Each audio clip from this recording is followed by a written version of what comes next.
ইন্নাল্লাহা ওয়া মালাইকাতাহু ইউসাল্লুনা আলান নবী ইয়া আইয়ুহাল্লাযীনা আমানু সাল্লু আলাইহি ওয়া সাল্লিমু তাসলিমা। হে আমার ঈমানদার বান্দাগণ, আমার নবীর উপরে দরুদ পাঠ করি আমি আল্লাহ। আমার নবীর উপরে দরুদ পাঠ করেন আমার সমস্ত আসমানি ফেরেশতারা। তোমরা উম্মত হইয়া নবীর তার উপরে দরুদ পাঠ করবে না, কি করে হতে পারে? অতএব এই ঈমানদার বান্দাগণ, সাল্লু আলাইহি, আমার নবীর উপরে তোমরা দরুদ শরীফ পাঠ করো। এটা সিগাতু আমরিন, নির্দেশ আল্লাহর পক্ষ থেকে উম্মত যেন নবীর উপরে দরুদ শরীফ পড়ে।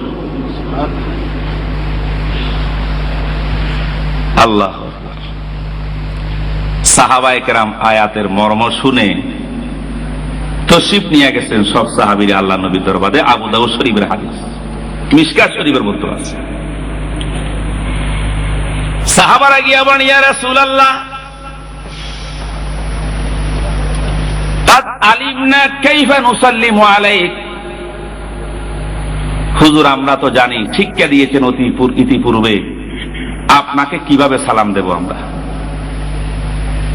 কিন্তু এখন তো কোরআনের নির্দেশ দিয়েছে দরুদ পড়ার জন্য। হুজুর, আপনার কাছে জানতে আসছি, দরুদ শরীফ আপনার উপরে কি করে পড়ব, কি তার পদ্ধতি হবে, কি তার তরিকা হবে, পদ্ধতি হবে, হুজুর একটু আমাদেরকে বলুন।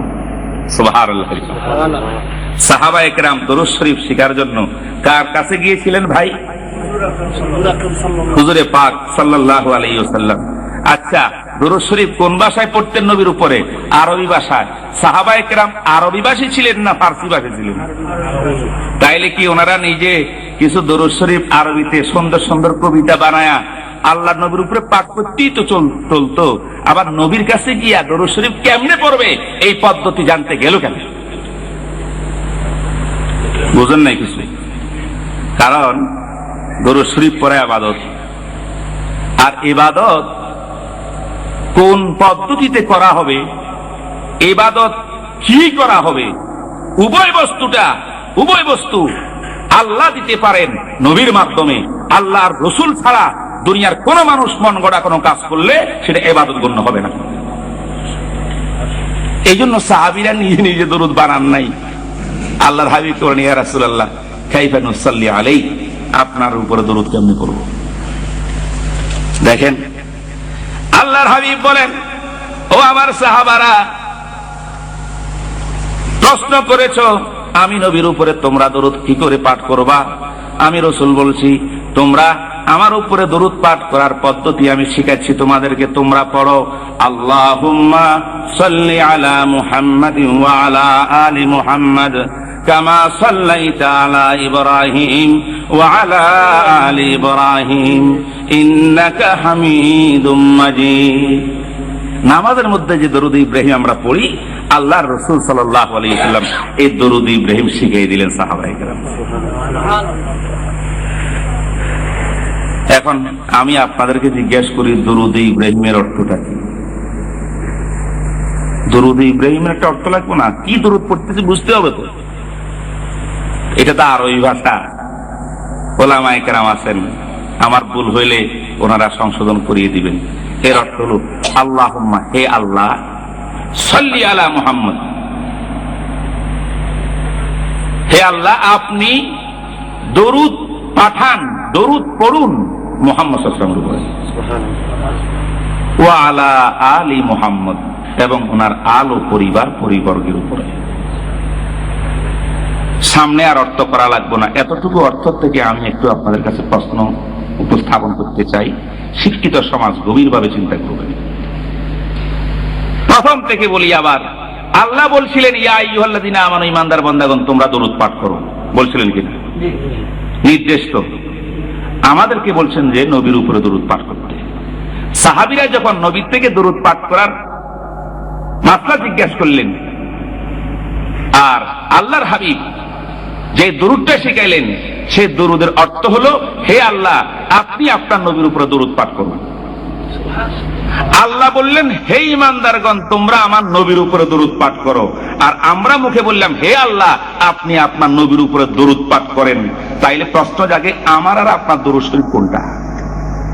আমি তো আল্লাহকে বলতেছি যে দরুদ পাঠ করার জন্য, আমি তো পাঠ করতেছি না। বুঝেন নাই প্রশ্ন?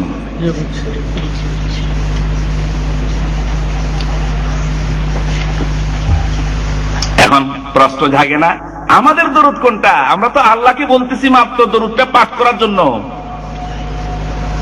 আল্লাহ তো বলছিলেন যে তোমরা পাঠ করো, আর আমরা বলি আল্লাহ আপনি পাঠ করেন।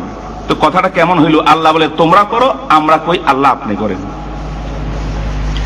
উলামায়ে কেরাম বলছেন আসলে তার হাকিকত আর মাহিয়ত তথ্য হইল যে নবীর উপরে দরুদের অর্থ হলো আল্লাহর নবী তাজদারে মদিনা হযরতে মুহাম্মদ রাসূলুল্লাহ সাল্লাল্লাহু আলাইহি ওয়াসাল্লামকে আল্লাহ পাক যে সম্মান ইজ্জত আল্লাহ পাক দিয়ে পৃথিবীর শ্রেষ্ঠ বানিয়েছেন, মানব জাতির শ্রেষ্ঠ মানব, সেই তাকে যথাযথ সম্মান প্রদর্শন করা, এটার নাম হলো দরুদ পাঠ করা।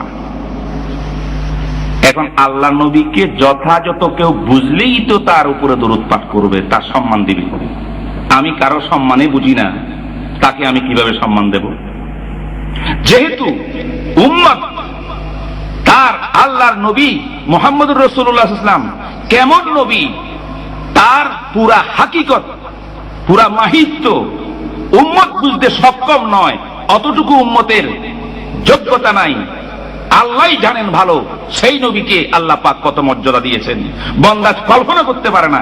এই জন্য যদি বান্দা নিজের পক্ষ থেকে দরুদ পাঠ করে যথাযথ নবীর সম্মান হবে না। এই জন্য বান্দাকে বলা হয়েছে তুমি আল্লাহর হাওয়ালা করো। আল্লাহ নবী বলেন, ও আমার উম্মতিরা, তোমরা আমার উপরে দরুদ পাঠ করতে পারবে না, তোমরা আল্লাহকে বলো দরুদ পাঠ করতে, তিনি যথাযথ সম্মান আমাকে দিতে পারবেন। বাকি তোমরা সওয়াবের মালিক কেমনে হবা? তোমরা যদি মুখ দিয়ে এই কথাই বলো হে আল্লাহ আপনি দরুদ পাঠ করেন, তাহলে আল্লাহ মেহেরবানি করে তোমাদের এই কথাকে তোমাদের পক্ষ থেকে দরুদ হিসাবে গ্রহণ করবে।